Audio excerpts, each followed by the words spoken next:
नमस्कार दोस्तों, कैसे हैं आप सब। तो हम लोगों का प्रश्न है 760 का अभाज्य गुणनखंड क्या होगा। यहाँ पर दोस्तों है प्राइम फैक्टर्स ऑफ 760। दोस्तों इसका मतलब होता है 760 का अभाज्य गुणनखंड। तो चलिए दोस्तों, इस वीडियो में हम 760 का अभाज्य गुणनखंड निकालते हैं और देखते हैं कि 760 का अभाज्य गुणनखंड यानी कि प्राइम फैक्टर क्या होता है। तो दोस्तों हम क्या करेंगे, इस संख्या को यहाँ पर लिख लेंगे कुछ इस प्रकार से।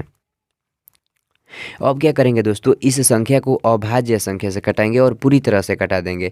तो देखिए यह जो संख्या है इसका इकाई अंक यहाँ पर 0 है, इसलिए क्या करेंगे, इस संख्या को हम 2 से कटाएंगे। क्योंकि दोस्तों हम लोग जानते हैं कि जिस भी संख्या के इकाई अंक यदि 0 रहता है तो वह संख्या 2 से कट जाती है। तो चलिए इसको 2 से कटाते हैं। ध्यान दीजिएगा दोस्तों, देखिए यहाँ पर तो पहले 7 है, तो हम देखेंगे कि 2 के पहाड़ा में 7 आता है। तो जैसा कि हम लोग जानते हैं कि 2 के पहाड़ा में 7 नहीं आता है, लेकिन 2 के पहाड़ा में 6 आता है, इसलिए क्या करेंगे, इस 7 को 6 बना देंगे। तो दोस्तों इस 7 को 6 बनाने के लिए क्या करना होगा, इस 7 में से इस 6 के पास 1 भेजना होगा। तो चलिए हम भेज देते हैं। ध्यान दीजिएगा, यहाँ पर तो 7 था, लेकिन 7 में से इधर 1 चला गया, तो यह कितना हो गया, 6 ना हो गया। अब क्या होगा, यह 6 जो है यह 2 से 3 बार में कट जाएगा, क्योंकि द्वितीय ही 6 होता है। ध्यान दीजिएगा दोस्तों, देखिए इस 6 के आगे आकर 1 लग गया, तो 1 और 6 मिलकर कितना हो गया, 16 हो गया। तो अब हम देखेंगे कि 2 के पहाड़ा में कितने बार में 16 आता है, तो 8 बार में आता है, क्योंकि 2 8 16 होता है। इसलिए दोस्तों क्या होगा, यह 16 जो है यह 2 से 8 बार में कट जाएगा। यहाँ पर तो 0 है, तो क्या होगा, यह 0 जो है इसी तरह से यहाँ पर उतर जाएगा। यहाँ पर देखिए दोस्तों 380 आ गया। तो देखिए यह जो संख्या है इसका भी इकाई अंक यहाँ पर 0 है, इसलिए क्या होगा, यह भी संख्या 2 से कट जाएगी। तो चलिए इसको भी हम 2 से कटा देते हैं। यहाँ पर तो 3 है, तो हम देखेंगे कि 2 के पहाड़ा में 3 आता है। तो जैसा कि हम लोग जानते हैं कि 2 के पहाड़ा में 3 नहीं आता है, इसलिए क्या करेंगे, इस 3 में से इस 8 के पास 1 भेज देंगे। ध्यान दीजिएगा, यहाँ पर तो 3 था, लेकिन 3 में से इधर 1 चला गया, तो यह कितना हो गया, 2 हो गया। अब क्या होगा, यह 2 जो है इस 2 से 1 बार में कट जाएगा, क्योंकि 2 1 2 होता है। देखिए दोस्तों, इस 8 के आगे आकर 1 लग गया, तो 1 और 8 मिलकर कितना हो गया, 18 हो गया। तो अब हम देखेंगे कि 2 के पहाड़ा में कितने बार में 18 आता है, तो 9 बार में आता है, क्योंकि 2 9 18 होता है। इसलिए क्या होगा, यह 18 भी इस 2 से 9 बार में कट जाएगा। यहाँ पर तो दोस्तों 0 है, तो क्या होगा, यह 0 इसी तरह से यहाँ पर उतर जाएगा। यहाँ पर तो 190 आ गया। तो देखिए यह जो संख्या है इसका भी इकाई अंक यहाँ पर 0 है, इसलिए क्या होगा, यह भी संख्या अभी 2 से कट जाएगी। तो चलिए इसको हम 2 से कटाते हैं।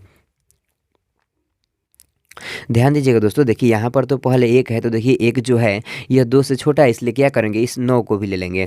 तो 1 और 9 मिलकर कितना हो जा रहा है, 19 हो जा रहा है। तो अब हम देखेंगे कि 2 के पहाड़ा में 19 आता है।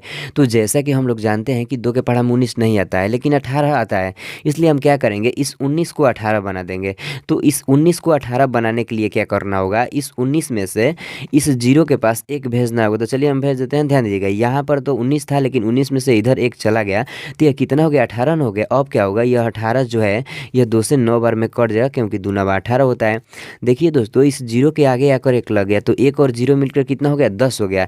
तो अब क्या होगा, यह 10 भी इस 2 से 5 बार में कट जाएगा, क्योंकि 2 5 10 होता है। ध्यान दीजिएगा दोस्तों, देखिए यहाँ पर तो 95 आ गया।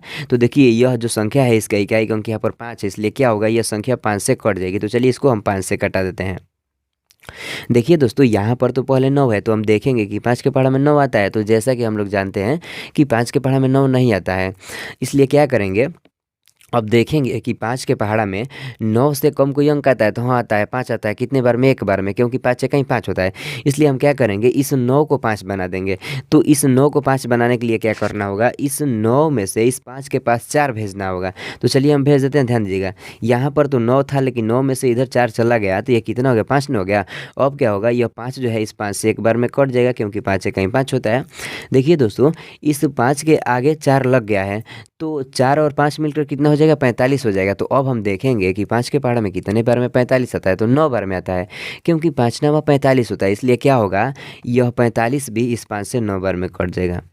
यहाँ पर तो 19 आ गया। तो जैसा कि हम लोग जानते हैं 19 जो है एक अभाज्य संख्या है, तो 19 को 19 से कटा देंगे, तो ये 1 बार में कट जाएगा।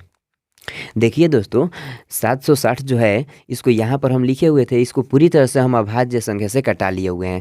अब हम यहाँ पर कुछ इस प्रकार से लिखेंगे। ध्यान दीजिएगा, लिखेंगे 760 बराबर, देखिए दोस्तों 760 जो संख्या है 1 2 3 3 बार 2 से कटा है, और 1 बार 5 से, और 1 बार 19 से। तो सभी को क्या करेंगे, यहाँ पर गुणे के रूप में लिखेंगे। तो चलिए लिखते हैं 2 गुणे 2 गुणे 2 गुणे 5 गुणे 19। तो दोस्तों जो यह आ गया ना 2 गुणे 2 गुणे 2 गुणे 5 गुणे 19, यह क्या हो गया, इस 760 का अभाज्य गुणनखंड यानी कि प्राइम फैक्टर हो गया। अब दोस्तों इसको क्या करेंगे, घातांकीय रूप में सजाकर लिख देंगे कुछ इस प्रकार से। ध्यान दीजिएगा, यहाँ पर 760 है तो 760 इसी तरह से यहाँ पर लिखेंगे और बराबर के चिन्ह देंगे। देखिए दोस्तों, यहाँ पर 2 जो है यह 3 बार आया है, 1 2 3, इसलिए क्या करेंगे 2 के पावर 3 लिखेंगे और गुणा का चिन्ह देंगे। 5 सिर्फ एक बार है तो 5 को एक बार इसी तरह से लिख देंगे, और 19 भी सिर्फ एक बार है तो 19 को भी सिर्फ एक बार इसी तरह से लिख देंगे। तो यह जो दोस्तों हो गया ना 2 के पावर 3 गुणे 5 गुणे 19, यह क्या हो गया 760 का अभाज्य गुणनखंड घातांक के रूप में हो गया। तो आई होप दोस्तों आप लोग इस वीडियो में जान गए होंगे कि 760 का अभाज्य गुणनखंड यानी कि प्राइम फैक्टर क्या होता है।